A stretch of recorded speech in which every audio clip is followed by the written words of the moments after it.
Halo, salam sejahtera bagi kita semuanya. Perkenalkan, nama saya Rona Dea Realita. Saya berasal dari UT Surabaya.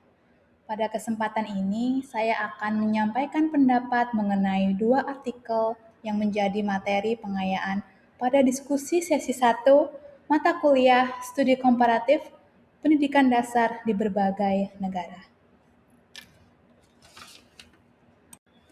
Fokus utama artikel 1 yaitu tentang membangun kualitas pendidikan Indonesia dalam mewujudkan SDGs.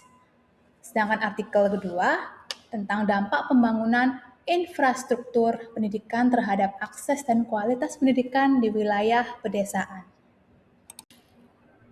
Kita langsung ke pertanyaan diskusi yang pertama.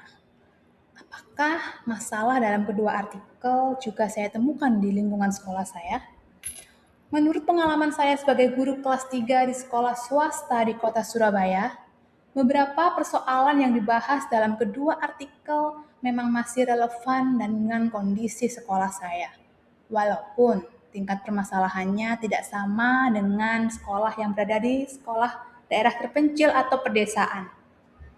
Artikel pertama menjelaskan bahwa kualitas pendidikan tidak hanya dipengaruhi oleh proses pembelajaran, tapi juga oleh sarana-prasarana, kualitas dan pemerataan guru, serta keterlibatan pemerintah, sekolah, orang tua, dan masyarakat.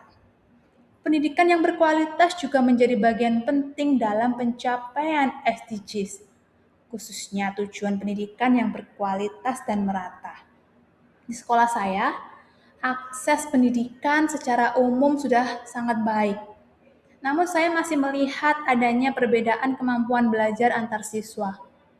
Ada siswa yang mendapatkan dukungan belajar yang cukup baik dari keluarga, tetapi ada juga yang membutuhkan pendampingan lebih banyak. Jadi menurut saya, persoalannya bukan hanya tentang apakah anak bisa bersekolah, tetapi juga apakah setelah bersekolah mereka benar-benar mendapatkan pengalaman belajar yang berkualitas. Hal ini pun sejalan dengan temuan penelitian dari Bank Dunia, bahwa peningkatan angka partisipasi sekolah belum otomatis menghasilkan kualitas pembelajaran yang merata. Kualitas pendidikan juga cenderung lebih lemah di daerah yang lebih terpencil dan pedesaan dibandingkan dengan wilayah perkotaan.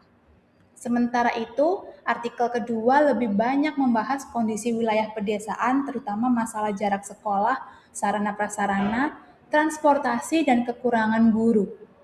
Hasil kajiannya menunjukkan bahwa pembangunan sekolah, perbaikan fasilitas, dan pelatihan guru dapat meningkatkan akses sekaligus kualitas pendidikan. Kalau dibandingkan dengan sekolah saya, perbedaannya adalah hambatan geografis tidak terlalu besar. Akan tetapi, persamaannya adalah kualitas sarana, kemampuan guru, dukungan keluarga, dan kesempatan belajar siswa tetap menjadi faktor yang mempengaruhi kualitas pendidikan. Lanjut ke pertanyaan diskusi yang kedua. Bagaimana saran saya untuk mengatasi isu sosial, politik, dan budaya? Menurut saya, persoalan pendidikan tidak bisa diselesaikan hanya dengan membangun gedung sekolah. Kebijakan pemerintah perlu benar-benar memperhatikan kebutuhan setiap daerah. Anggaran pendidikan harus diarahkan pada kebutuhan yang paling penting, seperti perbaikan sarana prasarana, pemerataan guru, peningkatan kompetensi guru, dan dukungan bagi siswa yang kurang mampu. Dari sisi sosial budaya, sekolah juga perlu melibatkan orang tua dan masyarakat. Pendidikan sebaiknya tidak hanya menjadi tanggung jawab guru.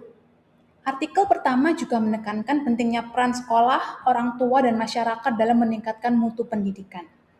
Menurut saya, budaya belajar juga perlu dibangun dari lingkungan terdekat.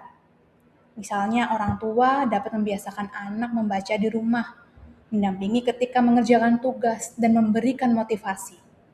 Di sekolah, guru dapat menggunakan pembelajaran yang lebih kontekstual dengan kehidupan dan budaya di sekitar siswa.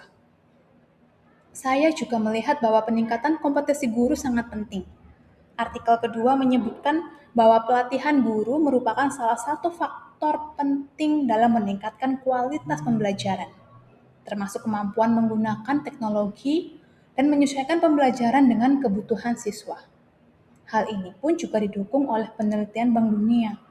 Program yang menggabungkan akuntabilitas sosial dengan peningkatan kinerja guru terbukti dapat meningkatkan kehadiran guru dan hasil belajar siswa di sekolah-sekolah yang berada di daerah tertinggal di Indonesia. Kita lanjutkan ke pertanyaan ketiga diskusi, yaitu tentang bagaimana kaitan kedua artikel dengan modul 1 BMP Studi Komparatif Pendidikan Dasar di berbagai negara. Menurut pemahaman saya, kedua artikel sangat berkaitan dengan konsep studi komparatif pendidikan. Studi komparatif tidak hanya membandingkan hasil pendidikan antar negara, tapi juga membantu kita memahami bagaimana kondisi sosial, ekonomi, budaya, kebijakan pemerintah, dan lingkungan geografis mempengaruhi sistem pendidikan. Dari kedua artikel tersebut, saya belajar bahwa masalah pendidikan di setiap wilayah tidak selalu sama. Ada daerah yang lebih banyak menghadapi persoalan infrastruktur dan jarak sekolah, sementara daerah lain mungkin lebih menghadapi masalah kualitas pembelajaran, pemerataan guru, dan dukungan keluarga. Karena itu, menurut saya kebijakan pendidikan tidak bisa diterapkan dengan pendekatan yang sama persis untuk semua daerah. Kita perlu melihat karakteristik masing-masing wilayah dan belajar dari praktek pendidikan di daerah atau negara lain yang berhasil mengatasi masalah yang serupa. Kedua artikel juga menunjukkan bahwa pendidikan merupakan bagian dari pembangunan manusia dan pembangunan berkelanjutan. Pendidikan yang berkualitas harus memberi akses yang adil, mengurangi kesenjangan, memperhatikan hak anak, dan melibatkan seluruh lapisan masyarakat. Sebagai penutup, inti dari kedua artikel adalah meningkatkan kualitas pendidikan membutuhkan kerjasama banyak pihak. Pemerintah perlu membuat kebijakan yang adil, sekolah dan guru meningkatkan kualitas pembelajaran, orang tua memberikan dukungan, dan masyarakat ikut menciptakan lingkungan pendidikan yang baik. Sebagai guru kelas 3, saya menyadari bahwa perubahan pendidikan sebenarnya juga dapat dimulai dari kelas.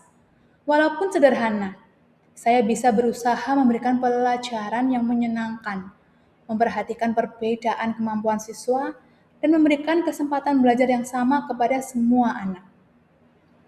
Demikian pendapat saya untuk diskusi 1 kali ini. Terima kasih.